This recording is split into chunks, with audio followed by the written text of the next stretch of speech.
Ipinaabot ni Pangulong Ferdinand Marcos Jr. ang kanyang pagbati kay Chinese President Xi Jinping sa pagtanggap ng China sa 2026 Asia-Pacific Economic Cooperation APEC Chairmanship kahit na ang Maynila at Beijing ay nanatiling nakakulong sa hindi mapakali na standoff sa West Philippine Sea.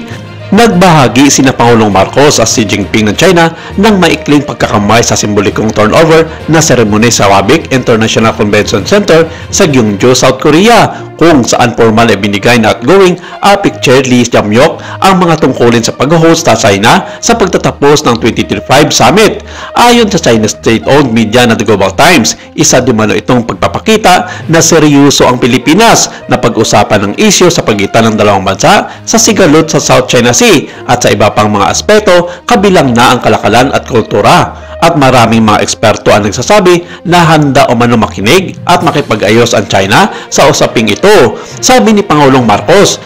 I congratulated President Xi Jinping as China assumes the APEC chairmanship in 2026 and reaffirmed the Philippines' commitment to partnership and meaningful cooperation in our region. Ang kilos bagamat diplomatiko ay binibigyan diin ang masela ng pagbabalanse ng Maynila, mananatiling bukas ang mga linya ng komunikasyon sa Beijing sa ilalim ng balangkas na ekonomiya ng APEC habang sabay na pinalalim ang ugnayan sa depensa at kalakalan sa Estados Unidos at mga kalyado sa riyon. Sinabi ng mga analis na ang mga paparating na pamunuan ng APEC ng China ay magsasilbing litmus test para sa kapasidad ni Xi na i-navigate ang kooperasyong panrehiyon sa gitna ng tumitinding geopolitikal na mga tunggalian at isang umuusbong na kapaligiran sa kalakalan. Ang pamumuno ni Xi ay dumating habang ang Washington at Beijing ay maingat na muli nakipag-ugnayan sa pagtatapos sa mga taon ng alitan. Sa sideline ng APEC Summit, nagdao si Xi ng maigpit na binabantayang bilateral na pagpupulong kasama ang nagbabalik na Pangulo ng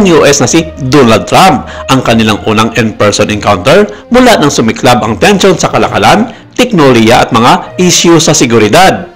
Sa kabilang banda, sa sideline ng 2025 APEC Economic Leaders Meeting sa Korea, nakipagpulong din si Pangulong Marcos sa higanting shipbuilder na Hanwha Ocean upang talakayin ang panukalan nito na suportahan ang submarine program ng Philippine Navy sa pamamagitan ng pagtatayo ng submarine bases, ang pagtatayo ng local maintenance, repair and overhaul o MRO center at ang pagsasanay ng mga Filipino naval operators, maintainers at commanders. Ipinaalam ng mga executive ng Hanwha Ocean sa Pangulo ang kanilang mga plano para sa pag-deploy ng ESS-3 Philippine Navy submarines na lagyan ng modernong sonar at combat system at ang mga baterya ng lithium-ion para sa mas mahabang tibay sa ilalim ng tubig, kasamang paglipat ng mga teknolohiya at pagkikipagtulungan sa mga lokal na industriya upang isulong ang kakayahan ng Pilipinas na umaasa sa sarili sa pagtatanggol.